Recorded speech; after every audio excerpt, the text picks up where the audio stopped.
नमस्कार, मैं हूं संजय शर्मा। आप देख रहे हैं 4 PM news network. Samajwadi party के खेमे से एक बड़ी खबर आ रही है। अखिलेश यादव हो सकता है करहल के अलावा आजमगढ़ की भी एक विधानसभा सीट से चुनाव लड़ें। मतलब अखिलेश यादव 2 जगहों से चुनाव लड़ें, ऐसी संभावना बताई जा रही है। ये कोई नई बात नहीं है। कई बड़े बड़े नेता 2-2 जगह से चुनाव लड़ते रहे हैं। प्रधानमंत्री जी भी 2-2 जगह से चुनाव लड़े थे और बाद में उन्होंने एक सीट छोड़ दी थी।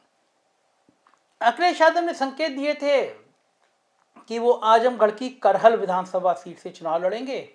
करहल विधानसभा सीट जो है वो समाजवादी पार्टी का बहुत सुरक्षित सीट है, यादवों का माहौल है और लंबे समय से वो सीट समाजवादी पार्टी के पास ही रही है। जब उन्होंने वहाँ से करहल से चुनाव लड़ने का ऐलान किया तो विपक्ष ने और ख़ास तौर से भारतीय जनता पार्टी ने उन पर तंज कसना शुरू किए कि देखिए, आपको इतनी सुरक्षित सीट की जरूरत पड़ गई, आप डर गए। और समाजवादी पार्टी ने भी महसूस किया कि अगर 2 जगह से चुनाव लड़ेंगे तो अच्छे संदेशे जाएंगे। दरअसल अखिलेश यादव की प्लानिंग शायद यही थी कि पहले करहल का नाम सामने लाया जाए और फिर बाद में अचानक आजमगढ़ की एक सीट से भी पर्चा भर दिया जाए। समाजवादी पार्टी जानती है कि पूर्वांचल में उसने जो प्रयोग किए हैं वो लगभग सफल हो गए हैं। पूरा पूर्वांचल में बीजेपी के लिए बहुत खराब स्थितियां बनती चली जा रही हैं। पूर्वांचल में पिछड़ी जातियां गोलबंद हो रही हैं, दलित जातियां गोलबंद हो रही हैं, भारतीय जनता पार्टी के खिलाफ हो रही हैं, योगी आदित्यनाथ के ठाकुरवाद के खिलाफ हो रही हैं। बांदा में एक विश्वविद्यालय में जगह निकलती है, लगभग 15 या 16 जगह होती हैं, 11 या 12 सिर्फ क्षत्रिय लोग चुने जाते हैं। आज मैं एक डिबेट में था, उस डिबेट में गोरखपुर के एक बड़े पत्रकार हैं, उन्होंने कहा कि गोरखपुर विश्वविद्यालय में भी यही हाल है कि वहाँ पे जो सीटें, जो जगह निकली उसमें से सिर्फ 90% सिर्फ क्षत्रिय समुदाय को दी गई। अब पता नहीं इसमें कितनी सच्चाई है, क्योंकि इस तरह की कोई बातें आजकल सरकार बताती नहीं है। आप आरटीआई में पूछिए, जवाब देती नहीं है। लेकिन पूर्वांचल विश्वविद्यालय, बांदा विश्वविद्यालय की ये खबर, ये उनकी मार्कशीट, ये उनकी नियुक्ति, तमाम वीडियो वायरल हुए थे और ये आरोप लगा था कि सरकार सिर्फ ठाकुरवाद कर रही है। तो पूर्वांचल में जो सबसे बड़ा मुद्दा बनता चला जा रहा है वो पिछड़ी जातियों का, आरक्षण का, नौकरियों का बन रहा है। अखिलेश यादव ने कहा कि सरकार बनते ही वो पिछड़ी जातियों की जनगणना कराएंगे। ये मुद्दा एक बहुत बड़ा मुद्दा समाजवादी पार्टी के पक्ष में माहौल बनाने के लिए पर्याप्त है।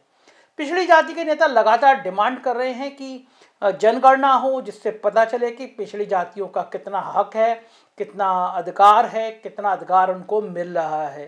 तो भारतीय जनता पार्टी ने इस बात को लेकर प्रचारित किया कि देखो, अगर पूर्वांचल में इतना बड़ा महत्व है, पूर्वांचल में इतनी बड़ी ताकत है, तो अखिलेश यादव मैनपुरी क्यों जा रहे हैं।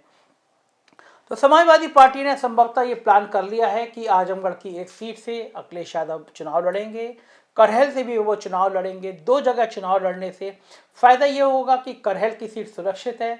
अगर आजमगढ़ में उनको फंसाने के लिए कोई बहुत बड़ा आदमी, बहुत बड़ा नाम लाते भी हैं, तब भी करहल से वो सुरक्षित रहेंगे और आजमगढ़ से चुनाव लड़ेंगे तो वो पूरे पूर्वांचल में एक बड़ा संदेश देंगे। दरअसल होता ही है कि जब आपको किसी बड़े नेता को फंसाना होता है, जैसे कलकत्ता में ममता बनर्जी को फंसाना था, तो एक बड़ा नाम उनके सामने खड़ा कर दिया, पूरी ताकत लगा दी और ममता बनर्जी चुनाव हार गई। तो अखिलेश यादव भी जानते थे कि अगर वो आजमगढ़ से लड़ते हैं, जैसे पहली बार निरहुआ को, उनके फिल्म स्टार को उनके सामने खड़ा कर दिया गया, तो अखिलेश यादव ये बिल्कुल नहीं चाहते कि वो किसी एक विधानसभा में वो अपना समय दें, क्योंकि समय कम है, संसाधन कम है, कोरोना के चक्कर में वर्चुअल रैलियां हो रही हैं। तो वो चाहते हैं कि जब 2 जगह से लड़ेंगे तो स्वाभाविक है कि करहल में से बीजेपी किसी भी व्यक्ति को टक्कर देने लाएगी भी, तो उनको समय देने की जरूरत नहीं पड़ेगी, वो चुनाव जीत जाएंगे।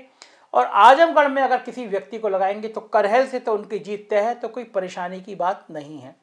ये स्ट्रेटजी है और इस स्ट्रेटजी में शायद आजमगढ़ में, चूंकि लगभग सभी सीटें समाजवादी पार्टी के पास रहती हैं और इस बार भी आजमगढ़ का माहौल इसी तरह का दिख रहा है, तो बीजेपी को बहुत सोच समझ के वहाँ प्रत्याशी उतारना पड़ेगा। लेकिन करहल के अलावा आजमगढ़ से अखिलेश के चुनाव लड़ने से एक पूर्वांचल का माहौल अच्छा बनेगा, ऐसी सबको अनुमान है। दरअसल अखिलेश यादव का, रामचल राजभर का, लालजी वर्मा का, ये पूरा जो एक स्वामी प्रसाद मौर्य के आने से पिछड़ी जातियों में पूर्वांचल में बहुत बड़ा सकारात्मक संदेश चला गया। जिले जिले में ये हुआ कि अगर पिछड़ी जातियों को अपने अधिकार की रक्षा करना है, उन्हें अपने अधिकार को चाहिए, तो अब गोलबंद होना ही पड़ेगा। और इस सरकार में जो 69,000 शिक्षक भर्ती घोटाला जो हुआ था, वो इस सरकार के गले की मुसीबत बढ़ गया है। जगह जगह प्रदर्शन हुए, महीनों से प्रदर्शन हो रहे हैं। सरकार चाहती तो किसी वार्ता के जरिए, किसी जांच के जरिए उस प्रदर्शन को ख़त्म करा सकती थी, बात कर सकती थी, लेकिन सरकार बिल्कुल जिद पर अड़ गई। कभी उन लोगों पे जो धरना दे रहे थे, आंदोलन कर रहे थे, कभी उन पर लाठीचार्ज कराया जाता, कभी पानी की बौछारें छोड़ी जाती, तरह तरह की परेशानियां उनको झेलनी पड़ी। एक बीच में कई लोगों ने अपने सिर मुड़वाए, तो योगी आदित्यनाथ ने, देखिए मैं फिर कहता हूँ, योगी आदित्यनाथ को समझ में आ रहा होगा कि राजनीति में अहंकार का, राजनीति में घमंड का कोई मतलब नहीं है। जिस समय बाल मुड़वा रहे थे उस समय अगर मुख्यमंत्री खामोश भी हो जाते तब भी कोई बात नहीं थी। मुख्यमंत्री ने बड़े घमंड से कहा कि जो लोग, कुछ लोग पैदा ही इसलिए हुए हैं कि उन्हें धरना प्रदर्शन करना होता है, तो इनकी कोई, ये जिंदगी भर धरना प्रदर्शन करते रहेंगे। तो उसका बड़ा खराब संदेश किया कि लोगों ने कि हम तो इतने दुखी हैं और मुख्यमंत्री इस तरह की बातें कर रहे हैं। इसी तरह कुछ 69,000 शिक्षक भर्ती घोटाले में जब बैनर लहराए तो उन्होंने कहा कि ये जो बैनर लहरा रहे हैं इनसे कह दो ठीक हो जाए, वरना जिंदगी भर बेरोजगार रह जाएंगे। तो एक तो आप शिक्षक भर्ती में पिछड़ों का हक मार रहे हो, उनको आरक्षण नहीं दे रहे हो, फिर उनको इस तरह धमकी दे रहे हो। तो चुनाव में ये सब बातें फिर बड़ा महत्व रखती हैं। अब जब चुनाव सिर पे आ गए तो ये बातें गली गली, मोहल्ले मोहल्ले में कही जाने लगी हैं कि देखिए भाई, उस समय में तो इन्होंने ऐसे घमंड किया था, हम पिछड़ी जातियों को उलाहना दी थी, तो अब बदला लिया जाए। तो जाहिर है अखिलेश यादव जब पूर्वांचल से लड़ेंगे तो इस तरह के मुद्दे और मुखरता से उठेंगे। पूर्वांचल एक्सप्रेसवे जब वो निकले थे, वो पूरी रात चलते रहे थे और हजारों लाखों लोग आ गए थे। उस चीज़ ने पूरा उत्तर प्रदेश के चुनाव का सीन बदल दिया, दिखा दिया कि अखिलेश यादव की ब्रांडिंग कितनी है। तो उस चीज़ के बाद बीजेपी ने सारी स्ट्रेटजी बदली अपनी, लेकिन स्ट्रेटजी बहुत ज़्यादा कामयाब होती हुई नजर नहीं आ रही है, क्योंकि पिछड़ों को अपने पाले में लाने के लिए बीजेपी कोई खास प्रयास कर नहीं सकी कि पिछड़े उसके पाले में आ जाएं, संदेशा दे दे।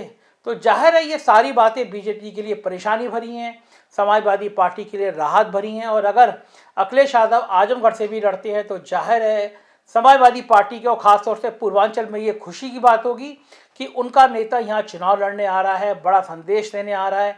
तो एक खुशी होगी, एक उमंग होगी। और समाजवादी पार्टी के कार्यकर्ता तो आजकल वैसे ही ज़्यादा खुश हैं, उनको लग रहा है कि उनके भैया जी की सरकार बस बनने वाली है। तो जो जोश है वो सपा के कार्यकर्ताओं का लेवल कुछ ज़्यादा के अंदर टेम्पो हाई हम लोग क्या बोला जाता था, तो इस समय समाजवादी पार्टी में थोड़ा ज़्यादा ही टेम्पो हाई है। लोगों को लग रहा है कि भैया जी बन जाएंगे। तो पूर्वांचल से भैया जी अगर लड़ेंगे करेल के अलावा तो पार्टी में भी थोड़ी जान जाएगी। क्या होता है, लड़ते हैं नहीं लड़ते हैं, हम आने वाले वक्त में आपको बताते रहेंगे। आप देखते रहिए 4PM न्यूज़ नेटवर्क, क्योंकि यही चैनल है जो सच और सिर्फ सच आपको बताएगा। Thank you.